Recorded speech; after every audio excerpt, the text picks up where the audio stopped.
রজস্বলা অবস্থায় বা পিরিয়ড চলাকালীন দ্রৌপদীকে চুলের মুঠি ধরে টানতে টানতে ভরা সভায় নিয়ে এসেছিল দুঃশাসন।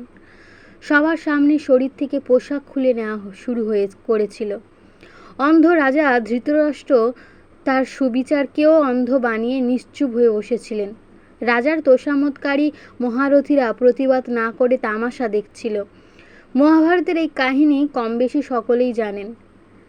দাপর যুগ হোক কলিযুগ, মহাভারতের দ্রৌপদী হোক কিংবা দিল্লির নির্ভয়া কিংবা আরজিগড়ের ডাক্তার মেয়েটি, কাহিনী বরাবর একই থেকেছে, শুধু কাহিনীর চরিত্রগুলো বদলাতে থেকেছে।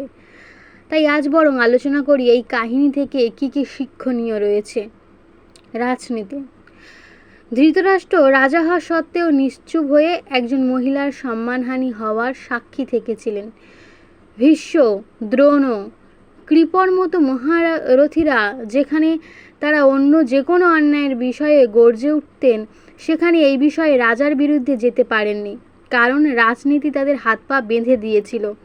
তাদের কেউ রাজাকে রক্ষা করার জন্য প্রতিজ্ঞাবদ্ধ ছিলেন, কেউ বা রাজার টাকার নিজেকে বিকিয়ে দিয়েছিলেন। তাই চোখের সামনে এত বড় অন্যায় ঘটা সত্ত্বেও তারা চুপ ছিলেন।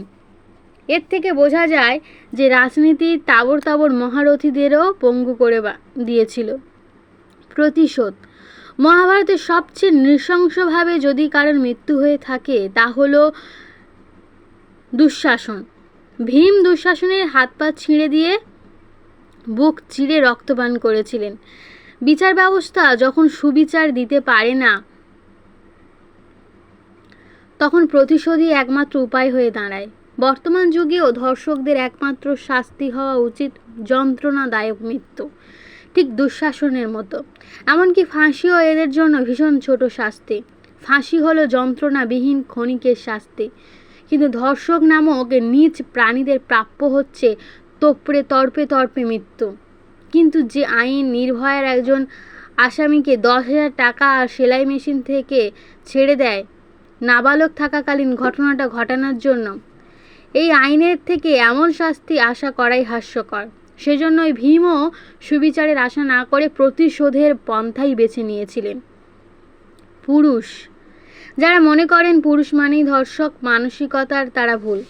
দ্রৌপদীর বস্ত্রহরণ করেছিল একজন পুরুষ, কিন্তু দ্রৌপদীর সম্মান রক্ষা করেছিলেন শ্রীকৃষ্ণ, তিনিও একজন পুরুষ। প্রতিশোধ নিয়েছিলেন ভীম, তিনিও একজন পুরুষ। একজন নারী যদি পুরুষের কাছে সবচেয়ে বেশি অসুরক্ষিত হয়, তাহলে সে পুরুষের কাছেই সবচেয়ে বেশি সুরক্ষিত। নির্ভর করছে সেই পুরুষটি দুঃশাসনের নাকি কৃষ্ণ। ধর্ষণের বিরুদ্ধে লড়াইটা নারীর একার লড়াই কখনোই ছিল না। চিরকালীন সন্তান তার মায়ের সুরক্ষার জন্য, বাবা তার মেয়ের সুরক্ষার জন্য, ভাই তার বোনের সুরক্ষার জন্য, স্বামী তার স্ত্রীর সুরক্ষার জন্য, প্রেমিক তার প্রেমিকার সুরক্ষার জন্য গোটা দুনিয়ার বিরুদ্ধে লড়াই করে এসেছে। তাই লড়াইটা অন্যায়ের বিরুদ্ধে ন্যায়ের লড়াই হোক, পুরুষের বিরুদ্ধে নারীর লড়াই নয়। কর্মফল। দুর্যোধন, দুঃশাসন এরা ছিল বিকৃত মনা, সাইকোপ্যাথ। এরা যে অপরাধ করবে সেটাই তো স্বাভাবিক, কিন্তু সেই সভায় সবচেয়ে বড় দোষ ছিল রাজা ধৃতরাষ্ট্রের। রাজার কাজ তার রাজ্যের একজন নারীকে সুরক্ষা দেওয়া, আর তবুও কোনোভাবে অপরাধ ঘটে গেলে সেখানে রাজার কাজ অপরাধীকে চরমতম শাস্তি দেওয়া। রাজা সেদিন পারতেন সেনাদেরকে আদেশ দিয়ে নিজের সুপুত্রদের শাস্তি দিতে, কিন্তু তিনি সেটা করেননি। ফলাফল হিসাবে দুঃশাসন শুধু একা শাস্তি পায়নি, সেই সভার প্রত্যেকে কর্মফল পেয়েছিলেন। যারা সেদিন চুপ করে তামাশা দেখেছিল, কেউ ছাড় পায়নি। সব শেষে রাজাকে তার রাজ্য হারাতে হয়েছিল, পাশাপাশি সন্তানদেরকেও। যে রাজ্য তার সন্তানদের জন্য তিনি সেদিন চুপ ছিলেন, দিন শেষে সেগুলোই কিছুই টিকিয়ে রাখতে পারেননি। মেরুদণ্ড। কৌরবদের 100 জন ভাইয়ের মধ্যে 99 জন দ্রৌপদীর হেনস্থার মজা লুটছিল। শুধু একজন উঠে দাঁড়িয়ে 99 জনের বিরুদ্ধে প্রতিবাদ করেছিল, তার নাম বিকর্ণ। বেশি কিছু করতে না পারলেও সে নীরব দর্শক হয়ে তামাশা দেখেনি, সভা ছেড়ে বেরিয়ে গেছিল।